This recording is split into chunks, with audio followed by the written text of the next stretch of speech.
Inilah argumen-argumen yang dibangun oleh para penyusup atau bahkan orang-orangnya dari manajemen yang supaya membuat orang-orang yang mau melapor ke polisi ini jadi ragu gitu. Gugat, ya, itu hak Anda. Wah Pak, kalau kita gugat memang duit kita balik. Itu pertanyaan orang dungu. Memang kalau Anda nggak gugat, uang Anda balik. Udah, saya tanya balik aja gitu. Ada yang nanya, Pak, memang kalau gugat ke polisian, uang kita balik, Pak. Saya tanya balik, kalau Anda nggak gugat, uang Anda pasti balik. Kalau Anda yakin nggak gugat, uang Anda balik, ya nggak usah gugat, ngapain pusing gitu kan. Nah, tapi kalau saran saya, dan sudah pastilah kalau kasus begini, uang Anda tidak akan balik kalau Anda diam saja.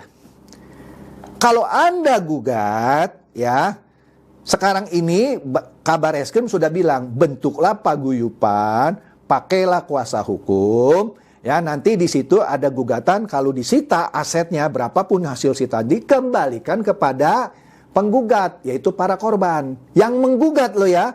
Kalau Anda nggak gugat, yang lain capek-capek gugat, terus Anda dikembalikan semuanya. Nggak begitu. Dikembalikan hanya kepada penggugat. Karena nanti di pengadilan tercatat siapa saja yang menggugat. Hanya dikembalikan kepada yang menggugat. Jadi pilihan terserah Anda ya.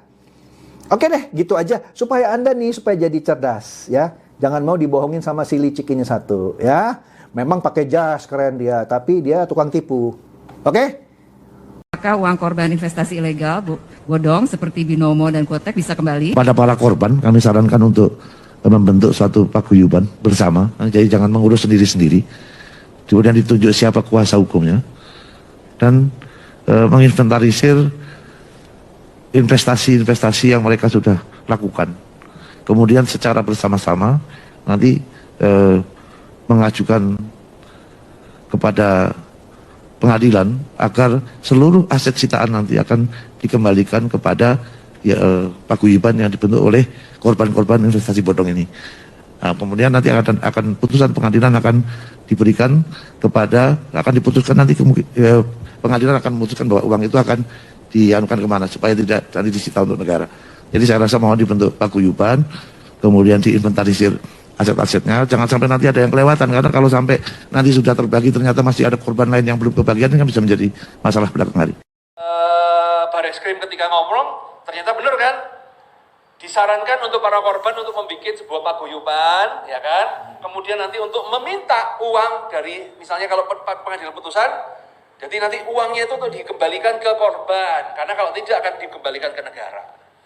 Nah, omongan saya kan kejadian toh. Nah, sekarang masalah korban. Yes. Uang bisa balik nggak sih? Bisa. Kalau Bagaimana baliknya? Nah, caranya uang balik ada beberapa cara, ya. Nah, sebenarnya ada solusi nomor 3. apa itu? Ya, solusi nomor 3 adalah sebenarnya yang bisa nyita itu kan polisi. Oke. Ya. Jadi sebenarnya adalah kita harus push institusi kita Kerjasama sama Enggak. BPN juga ya. Jadi kan kayak kasus polisi begitu gerak, asetnya Indra Kents itu kan ketemu semua. Tek. Itu bisa disita, ceder. Nanti kemudian ada, kita kan lapor perbuatan pidana, tapi kemudian ada perwakilan korban yang klaim harta itu. Oke. Maka nanti ketika putusan pengadilan, ya, nama yang keluar di putusan itu dia bisa dapat Dilikuidkan ya. dilikuidkan. Misalnya contoh putusan memutuskan si ini bersalah dan kemudian ini ada barang bukti senilai berapa miliar. Ini ada yang klaim namanya Ical Muhammad. Dia kembalikan ke Ical Muhammad berapa, itu harus ada di putusan. Oke. Ya. Kalau nggak ada itu, uangnya akan dikembalikan ke negara. Seperti kasus First Travel. Pasti banyak yang tanya, itu First Travel nggak ada yang dapat ganti rugi, kok duitnya di negara? Karena kagak ada yang ngeklaim.